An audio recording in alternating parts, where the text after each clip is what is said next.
आज मैं आपको सुनाने जा रही हूँ हरीश यादव की पुस्तक प्राइमेक्स इम्प्रूव योर ब्रेन पावर अध्याय 5 का तीसरा भाग।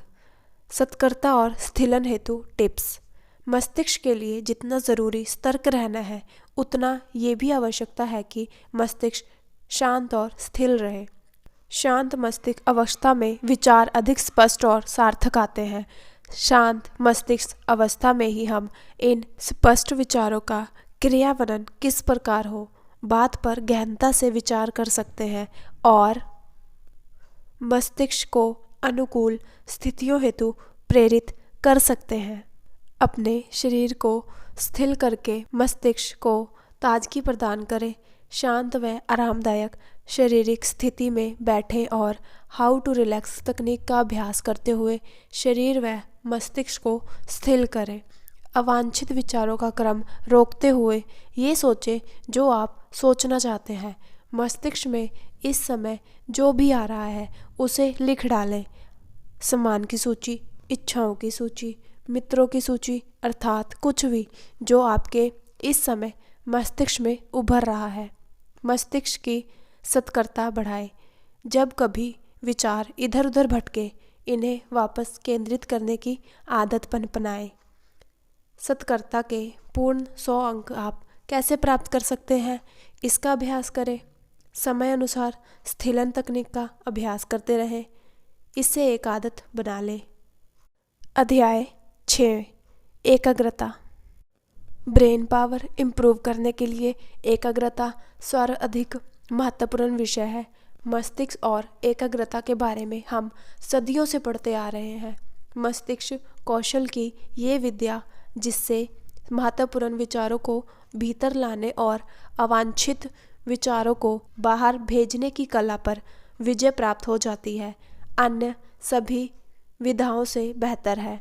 इसके द्वारा आप चिंतन कर सकते हैं, स्पष्ट सोच सकते हैं, व्यस्त ट्रैफिक में आसानी से ड्राइव कर सकते हैं, अपनी आर्थिक गतिविधियों की योजना बना सकते हैं, कोई भी नई कला या नया डांस सीख सकते हैं और पत्तियों की सरसराहट के मध्य किसी चिड़िया की विशेष आवाज़ की पहचान कर सकते हैं। भटकते विचार। किसी वस्तु या विचार पर प्रारंभिक 2 मिनट तक ध्यान केंद्रित करने के बाद आप उस पर कितनी देर तक कायम रह सकते हैं। सच तो ये है कि आपका ध्यान लगातार इधर उधर भटकता रहता है। ये क्षण यहाँ, दूसरे ही क्षण वहाँ, फिर यहाँ, फिर वहाँ। ये एकाग्रता या मनोयोग की विशेषता है। भटकता, लौटना, पूर्व अनुमान करना। दूसरे शब्दों में कहे तो एकाग्रता हमारी दृष्टि की भांति है जो किसी एक बिंदु पर स्थिर नहीं बनी रहती। ध्यान और दृष्टि दोनों ही किसी एक क्षण में चयनात्मक हैं। जैसे इस क्षण आपकी दृष्टि के केंद्र में ये वाक्य है जिसे आप स्पष्ट पढ़ पा रहे हैं। दूसरी दृष्टि बाहरी किनारे व कमरे के अन्य धुंधली आकृतियां हैं जो इस समय अस्पष्ट बनी रहेंगी जब तक आप यहाँ से दृष्टि हटाकर उस पर ध्यान नहीं दोगे। इसी प्रकार इस समय आप जो पढ़ रहे हैं, जिस पर ध्यान दे रहे हैं, आपके मस्तिष्क में वह समा रहा है और दूसरी अन्य बातें जैसे आपके कपड़े का भार आदि गौण है।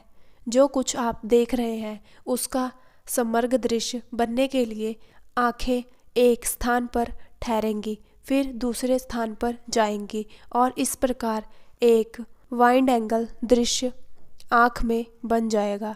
ध्यान भी एक समय पर एक बिंदु या विचार पर दूसरे ही क्षण दूसरे विचार पर भटकता है और इसी दौरान हम क्या घट रहा है, क्या हो रहा है, ये सब समझ लेते हैं। ध्यान की अपनी सीमा है। हम उसी समय तक विचार पर एकाग्र कर सकते हैं जब तक दूसरे विचार पर ध्यान नहीं जाता। एक छोटा सा उदाहरण लीजिए। निम्न अंकों को गौर से देखिए। प्रत्येक सीरीज को पढ़ने के बाद आंख बंद करिए और बताइए कि कितने अंक याद रख पा रहे हैं।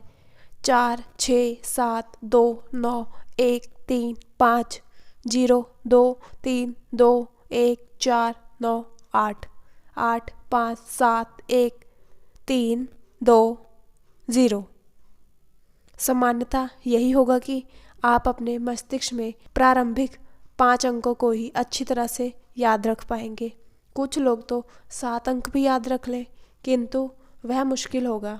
लेकिन 14 अंकों की संख्या को याद करना असंभव है। मनोवैज्ञानिक का कहना है कि अधिकांश व्यक्ति अपने चेतन मस्तिष्क द्वारा 7 या 2 वस्तुओं की सूचना को ही एकाग्र कर सकते हैं। 7 अंकों को संख्या वाला फ़ोन नंबर या किसी मीटिंग में उपस्थित 7 व्यक्तियों के नाम याद रखना सामान्यतः संभव है।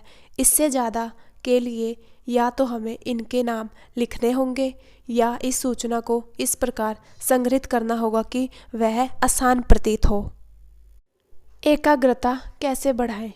एकाग्रता बढ़ाने का एक आसान तरीका यह है कि सूचना को कुछ निश्चित आधार पर विभाजित करें और ये विभाजन तब तक करते रहें कि आपको याद रहने योग्य प्राप्ति होने लगे। अब एक के बाद दूसरा उपखंड क्रमबद्ध रूप में याद कर लें। एक बार पुनः समूचे क्रम को याद करें।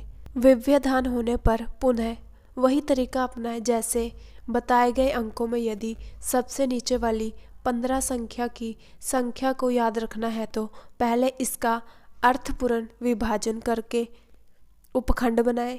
आप तनिक गौर करेंगे तो पाएंगे कि 1581 1947 खंड को आप भारत की स्वतंत्रता स्थिति 15 अगस्त 1947 जोड़ते हुए याद कर सकते हैं। दूसरे खंड को आप देखते हैं कि आप इसे सीधे भारत के गणतंत्र दिवस 26 जनवरी 1956 से संबंध कर लेंगे। अब देखिए अंकों वाली ये संख्या याद करना आपके लिए कितना आसान हो गया है। अब आप उन सामान्य व्यक्तियों से अलग हो गए हैं जो मात्र 7-2 की संख्या ही याद रख पाते हैं। विश्व में अनेक व्यक्ति ऐसे हुए हैं जो संख्या को या सैकड़ों नामों को और चेहरों को याद रख पाने में सक्षम है।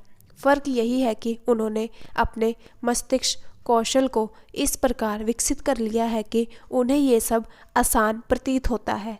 उपरोक्त उदाहरण से ये पता लगता है कि एकाग्रता मस्तिष्क कौशल के विकास हेतु प्राथमिक आवश्यकता है। आप जो भी कार्य कर रहे हैं पूर्ण एकाग्रता से करें।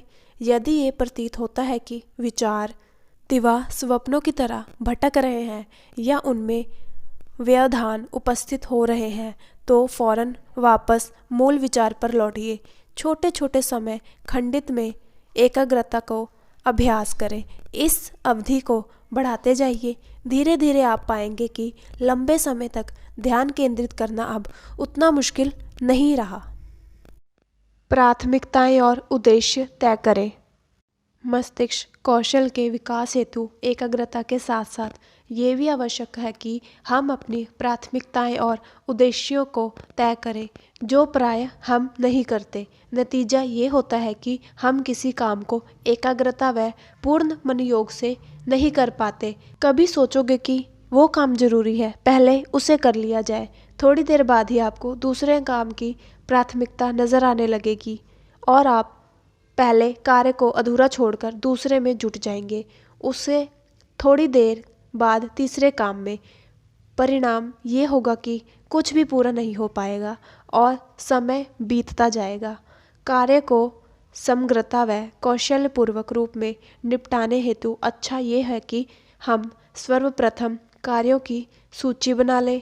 आज किए जाने वाले सभी कार्यों को कागज पर उतारकर उन पर मनन करें और प्राथमिकता के अनुरूप उनको निपटाते जाएं। ज़रूरत एवं प्राथमिकताएं 2 अलग अलग बातें हैं। ज़रूरत कई वस्तुओं की है, कई कार्यों की एक साथ हो सकती है, किंतु उनमें से सबसे अधिक महत्वपूर्ण क्या है उसे समझें एवं उसे ही पहले निपटाएं। सबसे कम महत्वपूर्ण कार्य को दिन के अंत में निपटाएं। प्राथमिकताएं तय करने के साथ साथ अपने उद्देश्यों को भी तय करना ज़रूरी है। किसी प्राथमिक कार्य से आपके कौन से उद्देश्य पूर्ण हो जा रहे हैं, इसे सोचें। पूरे किए गए कार्यों की एक मानसिक छवि बनाएं और इसी छवि को ध्यान में रखते हुए कार्य निपटाते जाएं। आदत डालें कि आपको मस्तिष्क की छोटी छोटी बातों की भी जानकारी प्राप्त करें। इससे ध्यान का भटकाव कम होगा। ये भी मनन करें कि कार्य की समाप्ति में क्या रुकावटें आ सकती हैं। ये जानने का यत्न करें कि आप व्यक्तिगत रूप से किस समय को अपना श्रेष्ठ समय मानते हैं। कब आपकी कल्पना ज़्यादा उड़ान भरती है, कब ध्यान अधिक केंद्रित रहता है, सुबह, दोपहर या शाम को। अपने शरीर के इस लय को पहचानें और इसी के अनुरूप कार्य सूची बनाएं। आप पाएंगे कि अधिक काम अधिक आसानी, सरलता और अधिक कुशलता से संपन्न होने लगे हैं। आज के लिए बस इतना ही। बहुत बहुत शुक्रिया।